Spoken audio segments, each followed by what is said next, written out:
Welcome, friends. We are going to learn past tense completely today. इससे पहले हम अपना प्रेजेंट टेंस completely लर्न कर चुके हैं, जिस पे हमने उसके सारे स्ट्रक्चर्स, उसकी एग्जांपल्स और उसकी सारी टर्म्स को देखा था कि उसमें कौन कौन से सब टेंसेस के अंदर हमारी क्या क्या चीज़ें रिक्वायर्ड होती हैं और हमारा टेंस कैसे कंप्लीट होता है, कैसे इंडिकेट होता है। आज के लेसन में हम सारे पास्ट टेंस को कवर करेंगे, देखेंगे कि हमारा पास्ट टेंस किस तरह से कंप्लीट होता है, क्या क्या हमें उसके लिए चाहिए होता है। बेसिक हम जान चुके हैं कि हमारा एक सिंपल जो लाइन होती है, सेंटेंस होता है, वो हमारा सिर्फ़ और सिर्फ सब्जेक्ट वर्ब ऑब्जेक्ट, ये मेनली हमें 3 चीज़ें इसमें रिक्वायर्ड होती हैं, तो हमारा एक सिंपल सेंटेंस बनता है।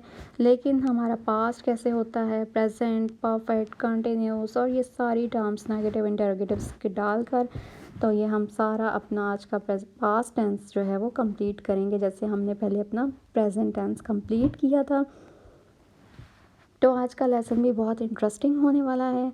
इस लेसन को सीखने समझने के बाद आपको अपनी लाइफ में कभी भी पास्ट टेंस नहीं भूलेगा। इसके मैंने बहुत ही इंटरेस्टिंग और इजी स्लाइड्स और कॉन्सेप्ट्स बनाए हैं ताकि आपको समझने में बिल्कुल कोई प्रॉब्लम ना हो। हर एक टेंस को अलग स्ट्रक्चर और एग्जांपल्स के साथ एक्सप्लेन कर रही हूँ इसमें मैं। तो स्टार्ट करते हैं। सबसे पहले हम अपने इंडेफिनिट के साथ। इंडेफिनिट में जैसे हमने पास्ट प्रेजेंट को किया था, इसी तरह हम पास्ट को भी स्टार्ट करेंगे और साथ साथ हम अपने प्रेजेंट को भी इसमें रिवाइज करते जाएंगे कि हमें वो याद है या नहीं, हम उसे भी चेक करेंगे। सबसे पहले स्टार्ट होता है subject verb object.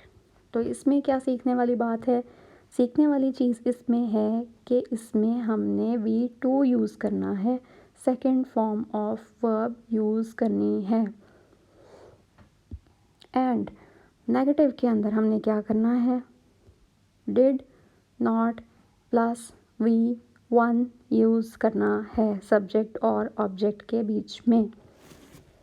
Present tense में हमने वी वन ही यूज़ किया था, लेकिन वहाँ पर हमने डू एंड डज यूज़ करना है, जिससे हमें पता चल देगा कि डिड वाला सेंटेंस हमारा पास्ट है और डू एंड डज वाला सेंटेंस हमारा जो है वो प्रेजेंट इंडेफिनिट है।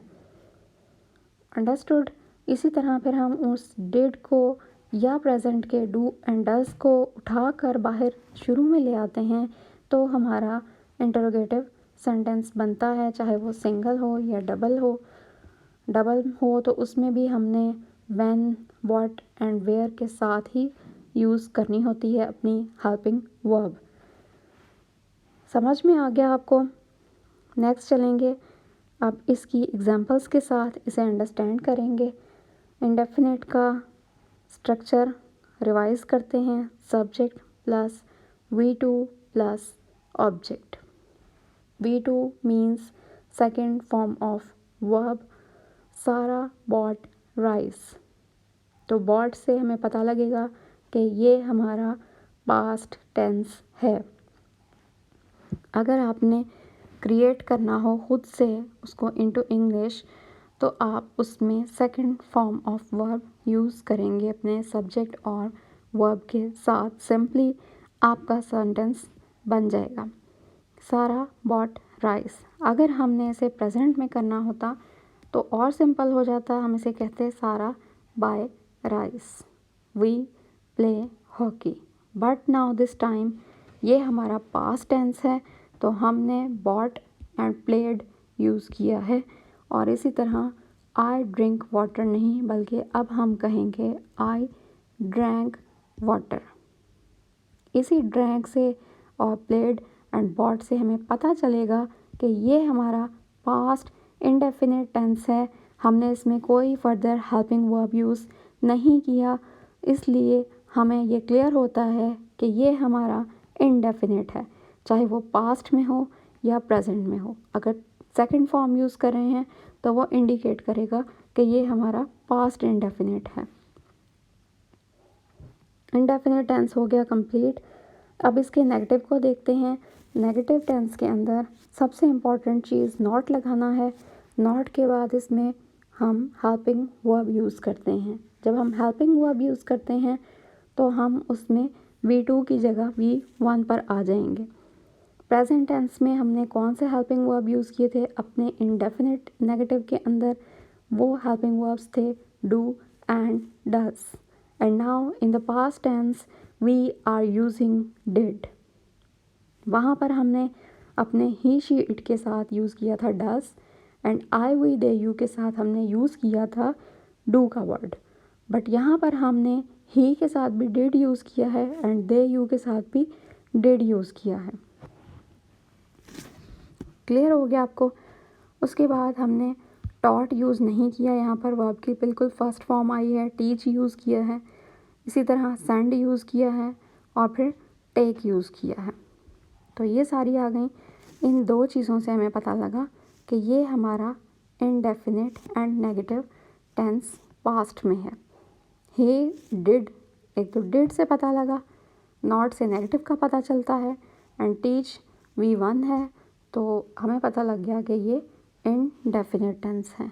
अभी हमने इसमें कोई वॉज, कोई वर, कोई हैड कुछ यूज़ नहीं किया। क्लियर?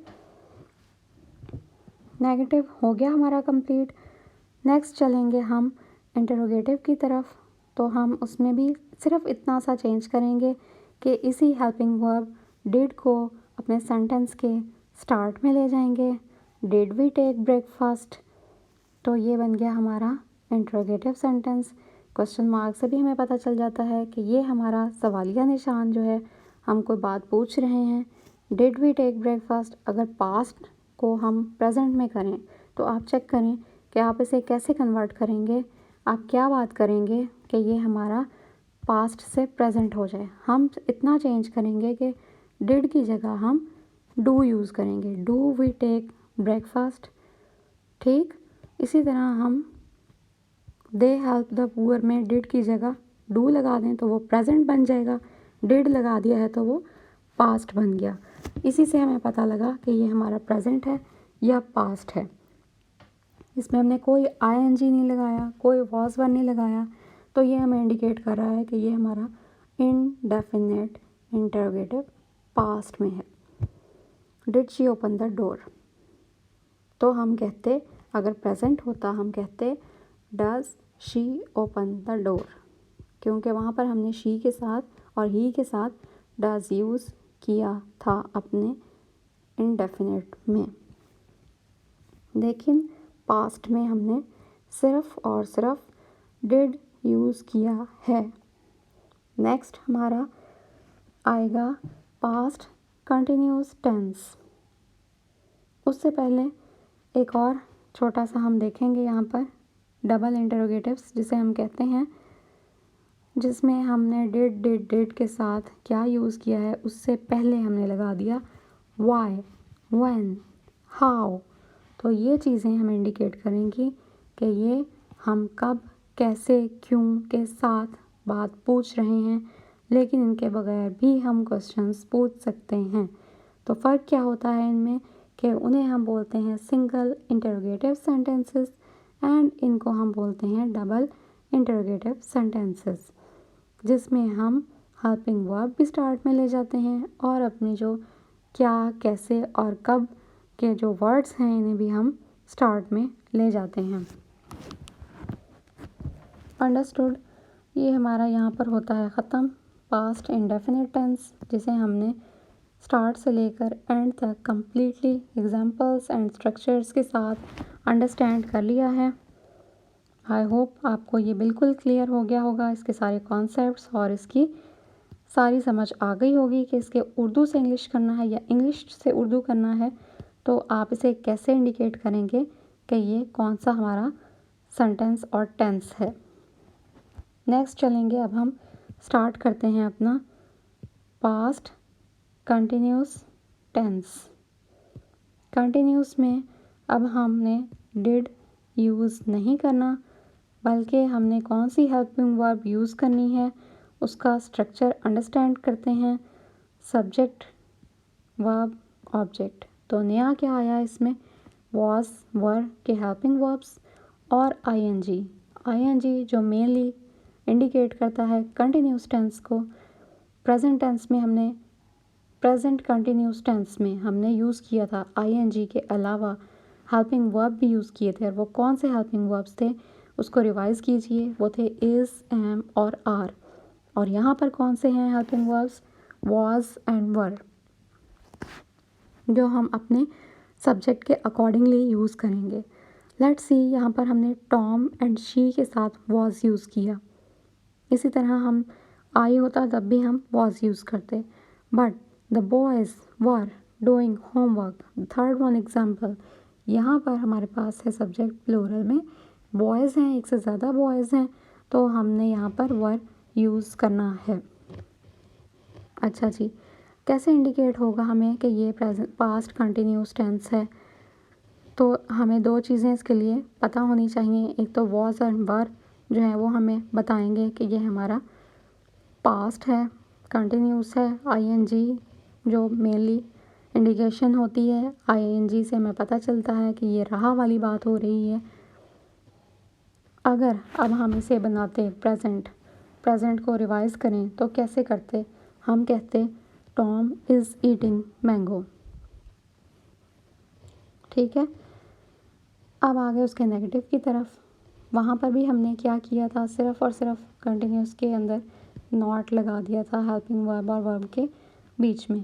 यहाँ पर भी हमने सेम वही काम किया है, अपने हेल्पिंग वर्ब एंड वर्ब के सेंटर में उठाकर नॉट यूज़ करना है, तो बन जाएगा हमारा ये नेगेटिव सेंटेंस, क्योंकि नॉट से ही हमें पता चलता है कि ये नहीं की बात हो रही है या हो रही थी।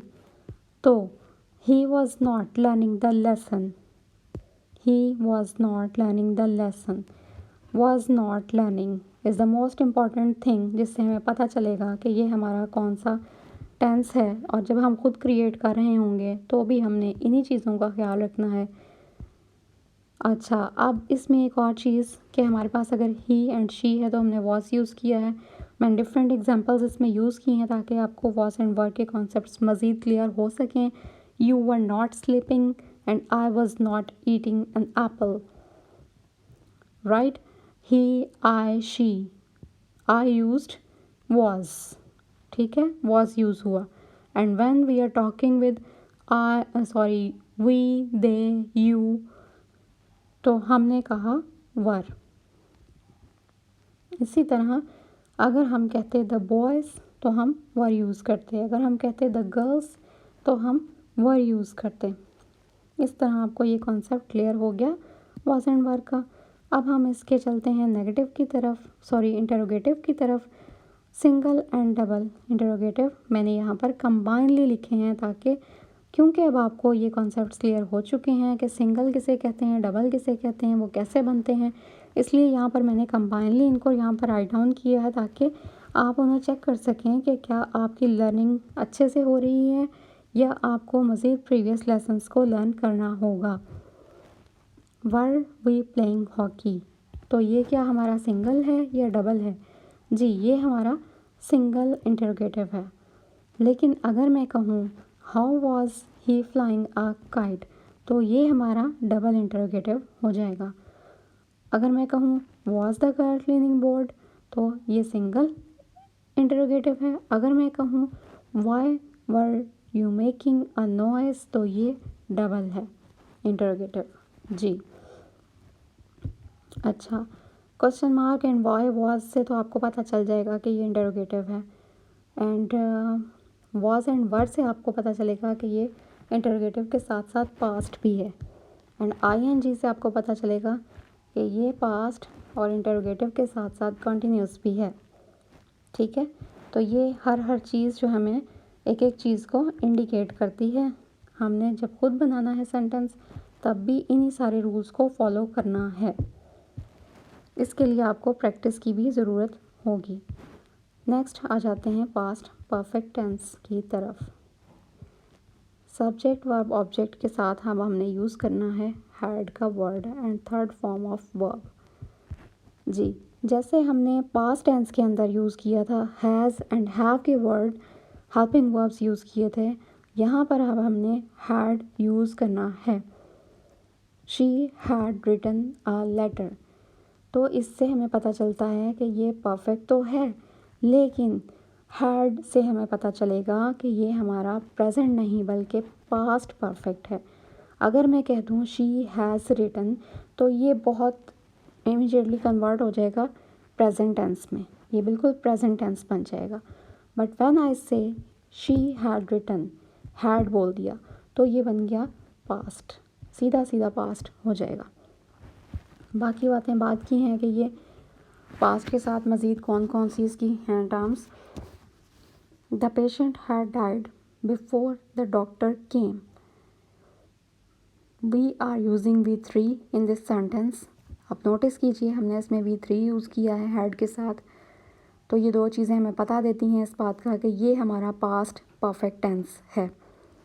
अब इसी पास्ट परफेक्ट टेंस के अंदर हम ऑलरेडी भी यूज़ कर सकते हैं, लेकिन ये आप क्लियर कर लें कि आपने ऑलरेडी के साथ भी हैड ही यूज़ करना है। इसमें आपने कंफ्यूज नहीं होना कि हमने अगर ऑलरेडी लगा दिया तो क्या अब हम हैड यूज़ करेंगे या नहीं करेंगे, क्योंकि जो स्ट्रक्चर है उसका वो वही रहेगा, वो चेंज नहीं होगा। नेगेटिव की तरफ आ गए, सिर्फ नॉट लगा दिया, बाकी सेंटेंस वही रहा, सब्जेक्ट वही है हैड, और यानी हेल्पिंग वर्ब और वर्ब के दरमियान में नॉट हमेशा की तरह हमने वही अपना स्ट्रक्चर रखा, कोई चेंज नहीं आया। The only change is V3 and had. Examples, let's see the first one, they had not eaten apples. अगर हम इसे प्रेजेंट बना दें, ईटन से हमें पता चलेगा कि ये हमारा है परफेक्ट टेंस, हैड जो है वो हमें बताएगा कि ये पास्ट परफेक्ट है। अगर हम कहें they has not, they have not, sorry they have not, तो ये हैव जो है ये बोलेगा हमें कि ये प्रेजेंट टेंस है।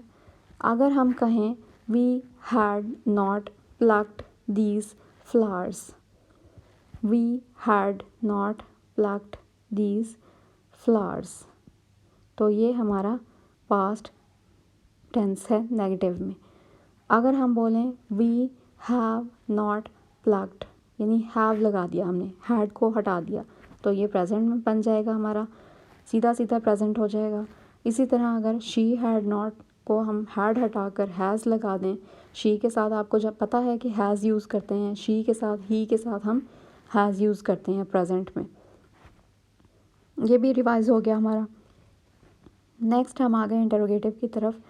तो इस स्लाइड में भी मैंने कंबाइनली लिखा है सिंगल और डबल इंटरोगेटिव्स को, क्योंकि अब आप लर्न कर चुके हैं इन्हें कि कौन से सिंगल होते हैं एंड कौन से डबल होते हैं। तो हम हेल्पिंग वर्ब को स्टार्ट में ले आए हैं पहले की तरह, और सब्जेक्ट वर्ब ऑब्जेक्ट हमारा साथ रहा। Had she cooked some food तो बन गया हमारा past perfect tense question mark के साथ इंटरोगेटिव, क्योंकि हमने हेल्पिंग वर्ब स्टार्ट में लगाई है। इसको हम अगर इसी सेंटेंस को इंटरोगेटिव को ही पास्ट से परफेक्ट करना चाहें इसी बात को, तो हम कैसे कहेंगे। है शी है ना, तो शी के साथ क्या आता है, हैज़ आता है। Has she cooked some food तो ये बन जाएगा present. Had she cooked some food तो ये बन जाएगा पास्ट। हैड से पता लगेगा कि इंटरोगेटिव भी है और पास्ट परफेक्ट भी है। ठीक है, फर्दर इसके एग्जांपल्स रीड आउट करें। Had you seen Sara, where had he put his glasses, double interrogative sentence है। What had you done before she came, this is another example of double interrogative sentence. Understood, past perfect tense is done here. Next we are going to start learning of past perfect continuous tense. First of all, let's have a look on the structure, that is subject plus had के साथ been आ गया और V1 के साथ ing आ गया, और since और for इसमें ऐड होंगे कंडीशंस के साथ अगर हमारे पास स्पेसिफिक टाइमिंग में बात हो रही है। Tom had been playing since evening. Had been से पता चलेगा, इंडिकेट करेगा ये कि ये बीन तो हमें पता है कि इंडिकेट करता है कंटिन्यूस परफेक्ट कंटिन्यूस को, लेकिन हैड से पता लगेगा कि ये पास्ट परफेक्ट कंटिन्यूस है। फिर हमने उसमें आईएनजी तो लगाना है, मस्ट है, क्योंकि कंटिन्यूस को हम कंप्लीट करते ही आईएनजी के साथ हैं। और जब हम उसमें टाइमिंग के साथ बात कर रहे हैं कि वो शाम से खेलता रहा था, तो हमने कहना है since evening. But we can make sentence without specific time, तो वो भी हमारा पास्ट परफेक्ट कंटिन्यूस ही होगा। She had been making a picture, तब भी ये हमारा पास्ट परफेक्ट कंटिन्यूस टेंस ही रहेगा। ठीक है, अगर हम हैड की जगह हैज़ लगा दें तो वो हमारा प्रेजेंट बन जाएगा। बाकी वही है सारा formula. The students had been learning the lesson since 5 o'clock। अब एग्जैक्ट टाइमिंग की बात की है, 3, 4, ये जो हम नंबर्स के साथ बात करते हैं तो हम क्या यूज़ करते हैं, since. So we are using since in this sentence. Negative में हम क्या करेंगे, the only one thing is changing here. वो क्या चीज़ है, ओनली नॉट। हैड और बीन में हमने नॉट यूज़ कर दिया, जैसे हमने प्रेजेंट में अपने हैज़ और बीन के अंदर नॉट यूज़ किया था, या हैव और बीन के अंदर नॉट यूज़ किया था। प्रेजेंट टेंस के अंदर हम 2 हेल्पिंग वर्ब्स रखे थे हमने परफेक्ट के लिए। वो क्या थे हेल्पिंग वर्ब्स, हैज़ और हैव जो थे वो दोनों प्रेजेंट परफेक्ट को इंडिकेट करते हैं। और पास्ट परफेक्ट को कौन से इंडिकेट करते हैं, वो है ओनली हैड। हैड में ही हम आईएनजी लगाते हैं, उसी के साथ हम बीन लगाते हैं, तो वो फर्दर कंटिन्यूस और परफेक्ट कंटिन्यूस होता जाता है। She had been writing a story. She had been writing a story. और अगर हम इसे नेगेटिव करें तो हम कहेंगे she had not been writing a story. She had not, right. तो हैड से हमें पता लगा कि ये पास्ट है, बीन कंटिन्यूस को रिप्रेजेंट करता है, परफेक्ट कंटिन्यूस को, और आईएनजी जो कंटिन्यूस की बेसिक इंडिकेशन है। He had not been singing for an hour. यहाँ पर स्पेसिफिक टाइम के साथ हमने बात की है, for an our, an hour की बात की है। अगर हम एग्जैक्ट टाइम बताते कि इतने बजे से, तो हम इसमें सिंस यूज़ करते। They had not been flying kites. They had not been flying kites. Now we are coming to see interrogative structure. Had को हम अपने sentence के start में ले गए, तो ये बन गया हमारा interrogative sentence. And they are combinedly, you can see, single and double interrogative sentences जो had के साथ हैं, start होते, और उनके साथ हमने विच और व्हाट के वर्ड भी यूज़ किए हैं उनको डबल इंटरोगेटिव करने के लिए। नोटेबल चीज़ यहाँ पर क्या है कि हमने स्पेसिफिक टाइम के साथ भी बात की और उसके बगैर भी बात की। अच्छा, now I am talking Sunday. Sunday के साथ हमने यूज़ किया सिंस, और जब हमने 3 years की बात की तो हमने यूज़ किया फॉर। ठीक, इस तरह हमारा यहाँ पर सिंस एंड फॉर का यूज़ भी हमने रिवाइज कर लिया। कहाँ पर हमने सिंस यूज़ किया, कहाँ पर हमने फॉर यूज़ किया, और इस सिंस और फॉर के बगैर भी हमारा परफेक्ट कंटिन्यूस टेंस, चाहे वो पास्ट में हो या प्रेजेंट में हो, बन जाता है। Right, understood. ये चीज़ें सारी आपको पास्ट का सारा इंडेफिनेट, कंटिन्यूस, परफेक्ट कंटिन्यूस, ये सारी चीज़ें हमने कवर कर ली। परफेक्ट टेंस को भी हमने अंडरस्टैंड कर लिया, एग्जाम्पल सबके स्ट्रक्चर्स अंडरस्टैंड कर लिए। आई होप कि आपको लेसन समझ में आ गया हो।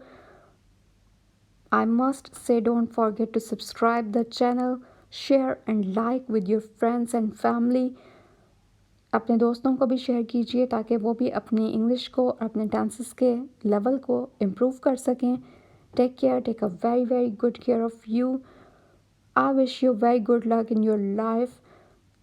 Goodbye.